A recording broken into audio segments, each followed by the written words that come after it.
deep woods lived a young lady who always wore a hood of scarlet. Because of this, she was called Red Riding Hood. One day, her mother, who was an herbalist, decided to move deeper into the woods to get at the potent ingredients that grew there, but did not want to subject her daughter to the grave dangers that lurked in the shadows.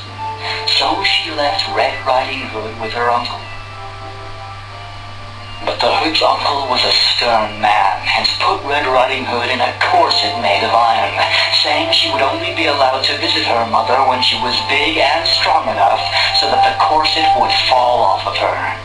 She hated it and smashed it with her bare fists every night in hopes that it would break free so she could go see her mother. One day, many weeks later, the corset finally broke, and so her uncle let her go.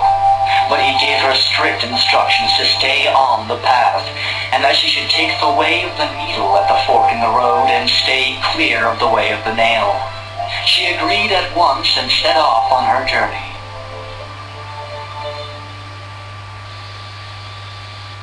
A hunter who knew the dangers of the wood saw Red Riding Hood go in and decided to follow her unseen, if only to make sure no harm befell the girl.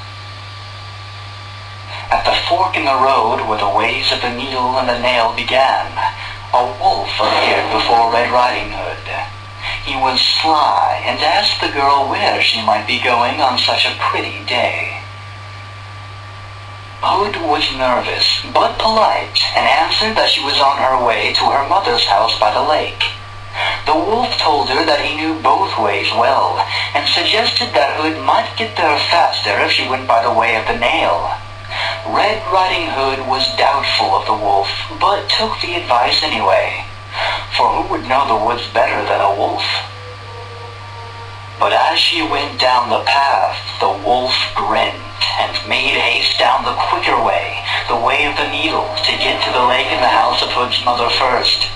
But it happened that the hunter had been nearby in the bushes and heard everything. He of course saw through the wolf's plan and decided to follow the wolf. But wolves are harder to fool than little girls when it comes to being followed unseen, and this wolf would have no one meddle with his plans for a meal. So he turned and confronted the hunter, and a fierce battle began between the two. Both were strong and equally fierce, but in the end the wolf was faster. He managed to break into the woods and escape the hunter, who was now off the path and lost in the forests. Unhindered, the wolf made it to the lake and killed Hood's mother in her own home, just as Red Riding Hood made her way out of the way of the nail. Thinking fast, the wolf cleaned up as fast as he could and dressed himself in one of the mother's nightgowns. He finished in disguise just as Hood knocked on the door 3 times. With a cloyingly sweet voice, he told her to come in. Red Riding Hood was hungry from her long walk through the woods, so she asked her mother for something to eat. The wolf told her that there was food and drink for her on the kitchen table, and so she went to eat. But just as she started eating a piece of meat, a bird, who had seen all, flew upon the windowsill and told her that she was eating her mother's flesh. Red Riding Hood looked at the wolf and said, "Mother, there's a bird that says I'm eating your flesh." The wolf said, "Throw a hat to that nasty bird. He tells you lies." But the bird had already flown off. Red Riding Hood then took a big drink from a glass of wine. She almost emptied it when a cat, who also saw it all, told her not to be foolish. She was drinking her own mother's blood. This unnerved Hood, who told the wolf, "Mother, your cat told me I was drinking your blood." The wolf said, "Oh, tough as shoot, that cat, he is good for nothing." But by then the cat had left the house to look for another home, and so Red Riding Hood finished the rest of her meal undisturbed. Now, the food and drink had made Hood sleepy, and the wolf suggested that perhaps she should go to sleep.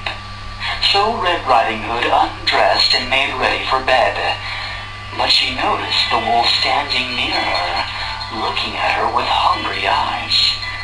Only then did she start to notice queer things about her mother.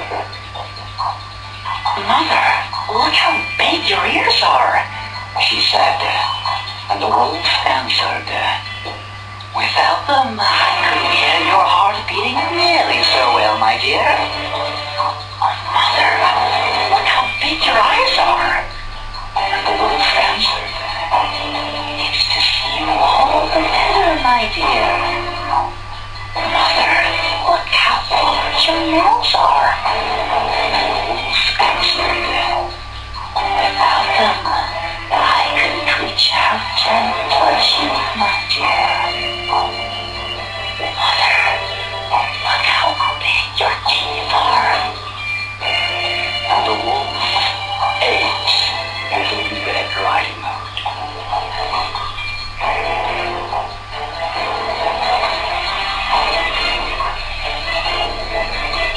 The hunter, he arrived at the house and saw what the wolf had done.